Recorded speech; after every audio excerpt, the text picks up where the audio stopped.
A quebra de sigilos bancário e fiscal de pessoas ligadas ao senador Flávio Bolsonaro revela indícios de que o esquema da rachadinha também ocorria nos gabinetes do pai, Jair Bolsonaro, quando ele era deputado federal.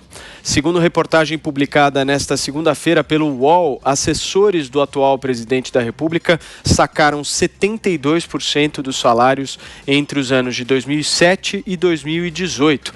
A reportagem teve acesso às quebras de sigilo em setembro de 2020, quando ainda não havia uma decisão judicial contestando a legalidade da determinação da Justiça do Rio de Janeiro.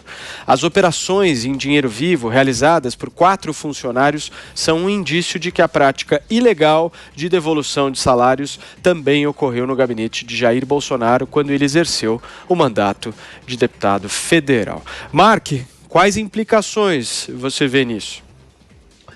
Olha, Paulo, o simples fato de alguém sacar dinheiro da boca do caixa não é crime, mas é claro, é óbvio que essa história está estranha e tem que ser sim investigada. Assim como o financiamento lá estranho da mansão de 6 milhões e todo fato que seja suspeito.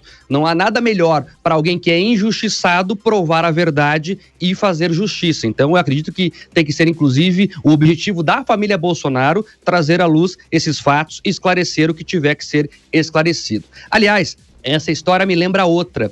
Eu nunca também entendi o motivo do porquê a Dilma Rousseff tinha dinheiro guardado embaixo do colchão. E quem contou isso foi ela mesma, né? Na eleição de 2014, ela declarou que tinha lá mais de 150 mil reais em dinheiro vivo em casa. Na época, eu não vi os petistas alvoroçados como agora, então é importante esclarecer tudo. Ah, você está trocando um erro pelo outro. Não, o que eu estou querendo dizer aqui é que tudo tem que ser investigado, não só quem eu não gosto, mas tudo que tiver suspeita.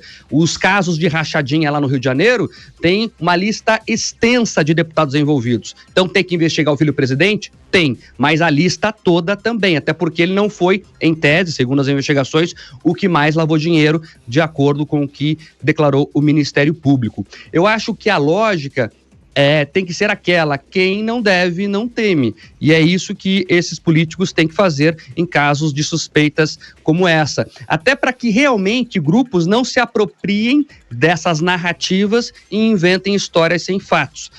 Nada melhor do que a luz do sol para esclarecer tudo, Paulo.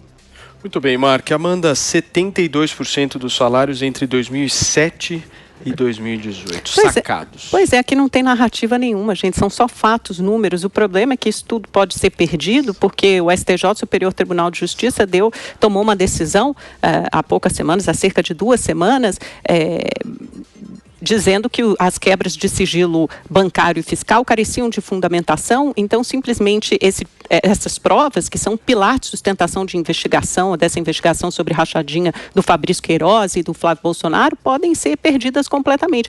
Isso aqui mostra uma coisa muito séria, porque se tudo isso for verdade, o UOL ficou debruçado desde setembro em mais de 100 planilhas de informações financeiras de toda a família Bolsonaro, isso pode indicar que o esquema de rachadinha não era um esquema só do Flávio Bolsonaro, era um esquema de família, que potencialmente acontecia no gabinete do pai, Jair Bolsonaro, quando ele era deputado federal, e também do filho, Carlos Bolsonaro, quando ele era vereador. Então, como o Paulo ressaltou aqui, 4 funcionários que trabalharam para o presidente quando ele era deputado, sacaram 72% de seu salário em dinheiro vivo, quer dizer, um indício fortíssimo de lavagem de dinheiro. Dos 764 mil reais líquidos, eles sacaram 551 mil reais. Então, como era feito esse esquema da rachadinha no diminutivo, parece que não é uma coisa muito importante, mas o Flávio foi denunciado pelo Ministério Público do Rio de Janeiro por peculato, que é de desvio de dinheiro público, lavagem de dinheiro e organização criminosa. Então, no que consiste a rachadinha? Você faz essas transferências para a conta de um operador financeiro, que no caso era o Fabrício Queiroz, segundo a denúncia, segundo as investigações,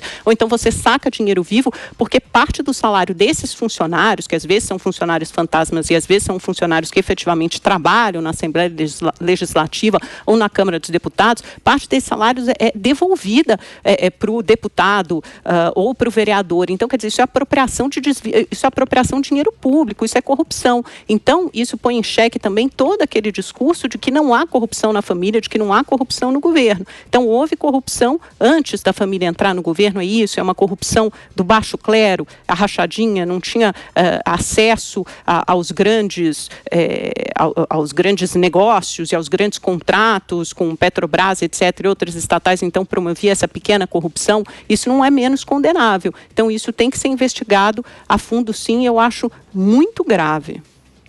E aí, Constantino, qual é a sua avaliação sobre isso? Você vê alguma implicação ao presidente da República? Não, esse assunto já é requentado e eu concordo aqui com a Amanda e o Mark, que tem que investigar todos os políticos. Agora, deixa eu só discordar da Amanda numa coisa, né? As narrativas existem usando os dados e os fatos. Né? A gente vê isso o tempo inteiro na pandemia, em um monte de situação. O UOL, que traz essa reportagem, assim como o Globo, são dois veículos que querem derrubar o presidente Bolsonaro. Eu só posso imaginar se eles fizessem o mesmo tipo de trabalho, com o mesmo empenho, né, quando o governo era do PT. Vamos a um fato, Amanda. O governo Bolsonaro está, sim, sem escândalo de corrupção. E eu acho que isso tem levado, inclusive, muita gente na mídia a uma certa abstinência. Agora, veja, a reportagem do UOL pega décadas, né, de mais de uma década, valores absolutos somados, que nem o Globo já fez uma vez, de todos os gastos da família Bolsonaro, quase quando o primeiro lá, o primogênito, começou a engatinhar. Então, o que causa espécie, aí entra a narrativa e o viés ideológico, Amanda, é quando há uma obsessão, é quando há um foco único, né? Então, vamos falar de rachadinha, que não é para ser banalizado, vamos falar de peculato. Infelizmente, é uma prática amplamente disseminada, não só em Brasília, como em todas as esferas de governo nesse país. Né? O COAF, aquele relatório do COAF que apontou para o Flávio Bolsonaro, e ali começou tudo, o Flávio era o 17º nome. O primeiro nome que movimentou 50 milhões, em vez de 1,2 milhão do Flávio Bolsonaro, as pessoas nem lembram mais, é um petista, André Siciliano. Né? Então, o problema para mim é esse, né? Querer investigar apenas um. Aí entra a obsessão, a narrativa, a ideologia, e como eu queria que o UOL se dedicasse desse jeito para mergulhar com seus funcionários em planilhas e horas de trabalho, se fosse o governo do PT. Ah, que maravilha. 5 horas e... Oi, fala, Mano. Posso? Por favor, bem curtinho para a gente. Só para dizer que toda a mídia se debruçou muito mais amplamente quando os dados eram da investigação Lava Jato, e é curioso porque o PT usava essa mesma narrativa, para usar uma palavra cara ao Constantino, que você faz uso agora, Constantino, dizer, né, que era uma injustiça, que é sempre do outro lado, que é retórica, que é discurso, é narrativa. A mídia apoiou a Lava Jato, que mirou essencialmente os governos do PT. A mídia toda em peso, a grande imprensa apoiou a Lava Jato, que mirou os governos do PT, apoiou o impeachment da presidente Dilma, não apoiou o ex-presidente Lula, muito pelo contrário. A imprensa embarcou toda na onda lavajatista e se debruçou em todos os contratos, em tudo que veio à tona sobre o governo do PT. É verdade, é só a gente procurar as matérias e as manchetes de jornais. É só procurar. Dá um Google.